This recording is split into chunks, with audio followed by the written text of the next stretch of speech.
Jimena, and I'm a singer-songwriter, also an English-Spanish sworn translator and author from Buenos Aires, Argentina. And I'm starting this series of videos to share with you some songwriting tips to improve the quality of your lyrics. In today's video, we're going to focus on style and choosing the right words for your songs. Style can be defined as the way you write, and it depends on your syntax, your word choice, your tone.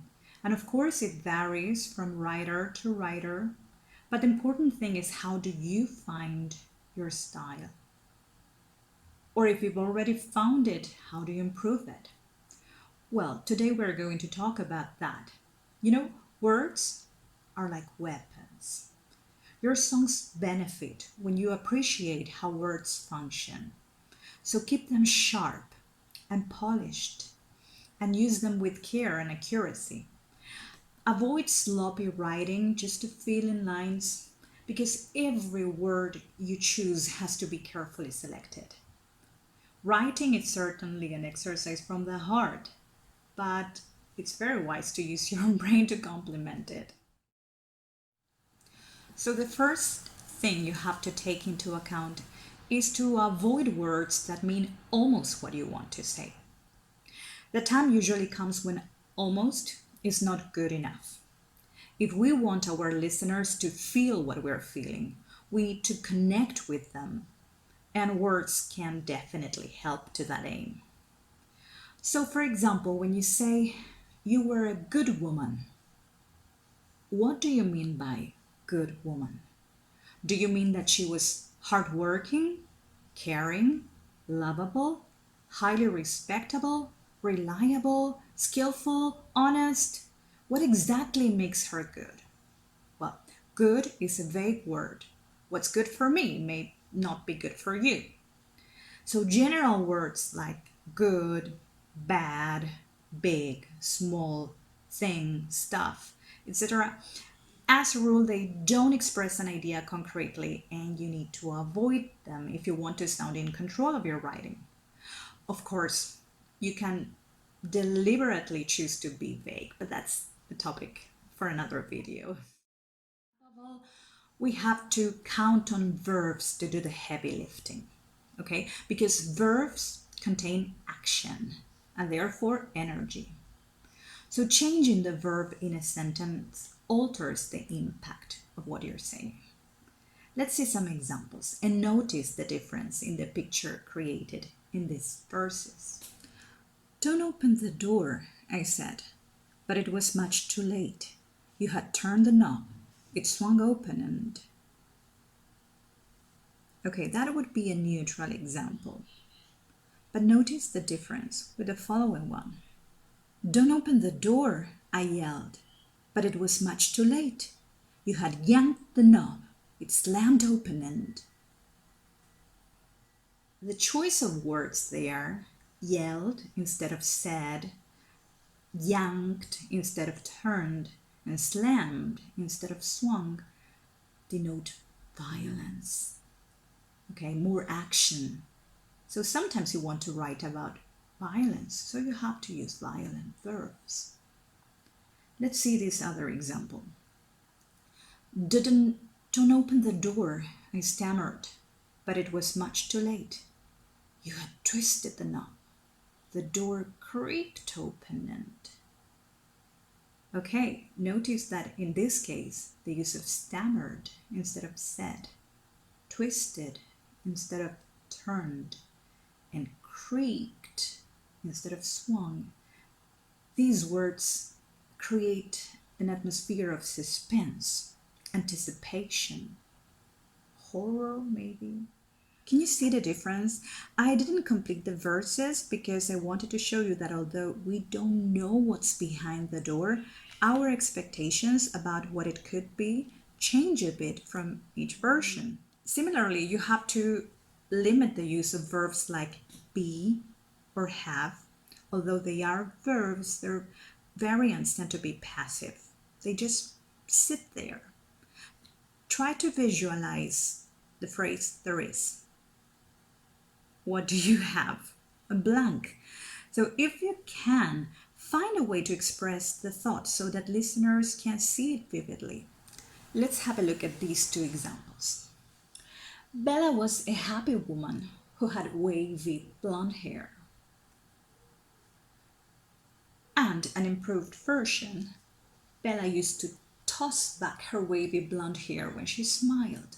Why is the second so much better than the first one? Well, in the first sentence, you are telling me that she was happy and that she had wavy blonde hair. And I want you to show me, not tell me. And you show through action. In the first sentence, we have the verb to be, was, and the verb had. And as I said before, those verbs tend to be passive. Okay, they don't have action. So the second one, you're saying that she is happy, but you're showing me through action because she smiled. You're not saying she was happy, she smiled. Same thing with her wavy blonde hair. You're showing me through action. She tossed it back. Also, we know that adjectives and adverbs can be valuable assistants, but sometimes a well chosen verb or noun would do the trick so much better. For example, if you have something like, I went slowly down the street, you have the verb went and the adverb slowly, 2 words. But there are so much more specific verbs that you can use instead. For example, I sauntered, I drifted, ambled, strolled, plodded, hobbled down the street. Or instead of I went quickly down the street, you can say I jogged, I ran, I dashed, I rushed, sprinted, raced down the street. Each of the verbs conveys a slightly different image of how I went down the street. And you, as the writer, have the power to choose the image the listener is creating in their mind. Another thing you have to take into account is watch out for default options. We all have them. Words or phrases we especially like or that come so naturally when we use them that we do it without thinking. They may be great choices, but the problem is that because they flow so easily, we tend to overuse them, sometimes to the point of sounding repetitive, sloppy, and boring. Consider these to be your personal cliches. Letting them pop up from time to time in a song may be fine as long as you don't lean on them too much. Stretch yourself to find new, fresh ways to make your point. Finally, consider that there is no such thing as a synonym, and we translators know this too well. House and home, for example, they may have the same denotation, but they connote different things. A house is a building and just that, but a home is family, it's warmth, safety, love. Even if it's a cave or an imaginary place inside our hearts. So it's not the same to say house or home. It's not. Words have color, tone, emotional weight, and associations beyond their literal meaning. They have strengths and weaknesses. They have sounds and rhythms that might be harmonious or discordant in a particular line or song. Change the word, and you will change the impression you make on your listeners. For example, the night can be moonlit, clear, starry, ideal for lovers to enjoy, or it can be moonless, pitch dark, stormy, eerie. You see that you are creating a completely different scenario. Your choice of words means everything. You are in command. That's why words are so important. Don't throw them around recklessly. When we substitute one word for another, our perceptions of the character and the circumstances shift, and so do our feelings about them. Here are some more examples. As the hours dragged on, I grew even more fretful, jumpy, worried, uneasy, edgy, jittery, nervous. You name it, it's not the same thing.